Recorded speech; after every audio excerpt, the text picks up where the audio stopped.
Like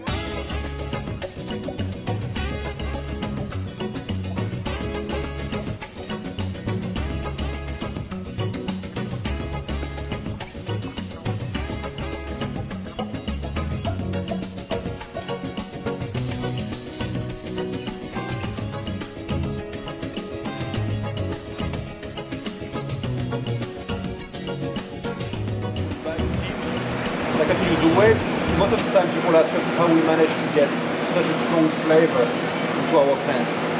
It's simply because the varieties that we use are the heirloom varieties. So what it means, to be very simple, is that if you take, for example, the strawberries, now they are very large, they're big, juicy, but they have nearly no flavor. You have to add sugar to it to taste good. It's a variety of very, very sweet corn. You grow it in the dark? Is that what Yes, that is? otherwise you turn green straight away. It turns green? Yes.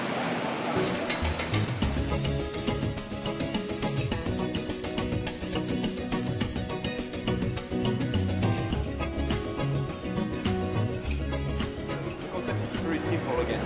So we use this clean natural fiber because all those microgreens are clean when they grow. This fiber is clean, meaning you don't need to wash it.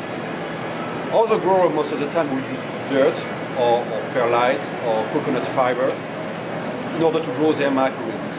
But most of the time, this dirt or this fiber of sand is obviously dirty and it needs to be washed before to be used.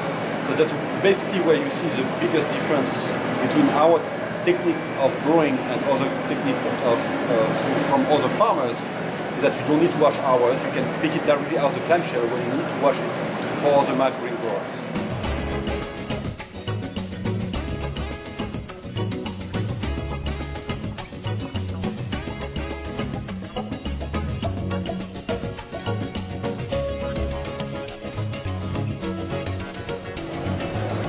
So the way it works is that the black clothes catch the sunlight and the heat. So if you touch the top, it's warmer. And the cover keeps the moist inside. So it's high humidity and hot. So that's perfect for plant to germinate.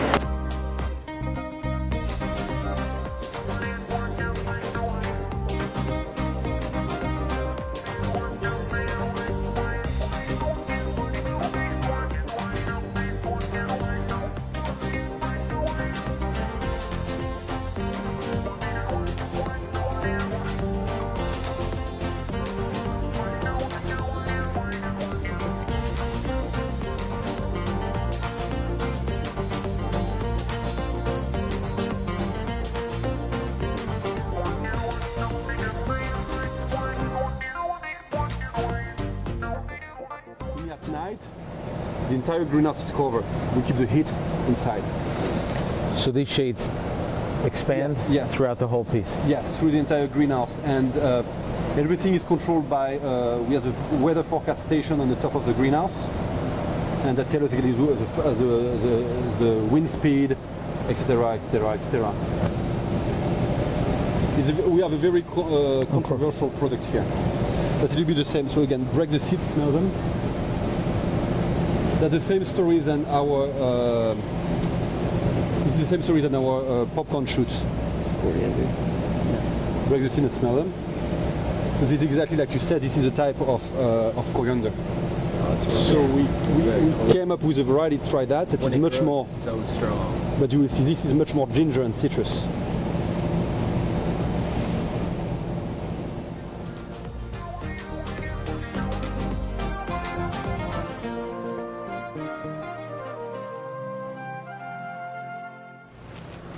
That's all basil. Look at that.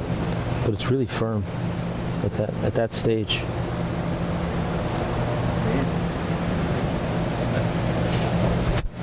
Look at Smell it? Yeah, it's just suck it in.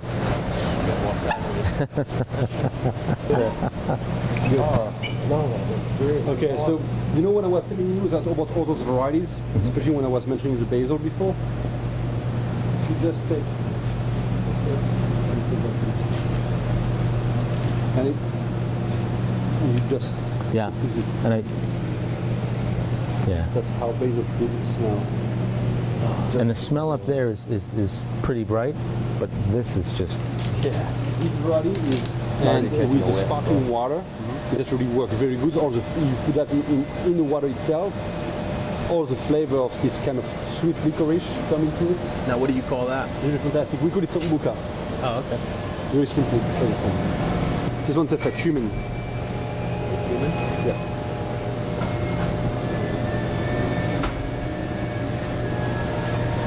Tastes like cumin. That's really funny. It's crazy. System, which is just. This works very well. We have Really some impressive. we have some of our competitors saying, how do you guys manage to produce so much crop out of such small greenhouse? And that's a very good compliment because I mean that's we produce a lot. We started from nothing, just 2 rows. That was all It's what just we really had. smartly done.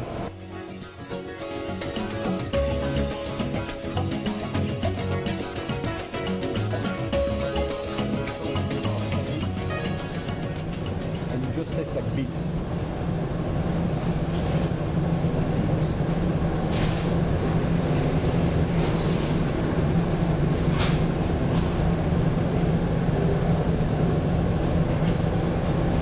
Yeah. Earthy. And it's not beets at all. This is the amaranth. The last row that you see. When I show you the beets, rose blood, when I show you the seed of the beets, that's the one on the left. This one here is much more like roasted garlic. It's a chive, but it tastes like roasted garlic. You were asking me before about the tree. That's the tree from Tibet. This one is my savory Willy Wonka. Meaning the flavor will keep changing as you chew on it. And it reminds me like the forest after the rain. Meaning that you have mushroom, garlic, onion, wet leaf, kind of like wet leaf, you will see. And the flavor keeps changing as you chew on it. And this is a tree. And that's a tree. The story with that one, we have a fair trade program with a school in Tibet that harvests the seeds from the tree just 2 weeks during the year.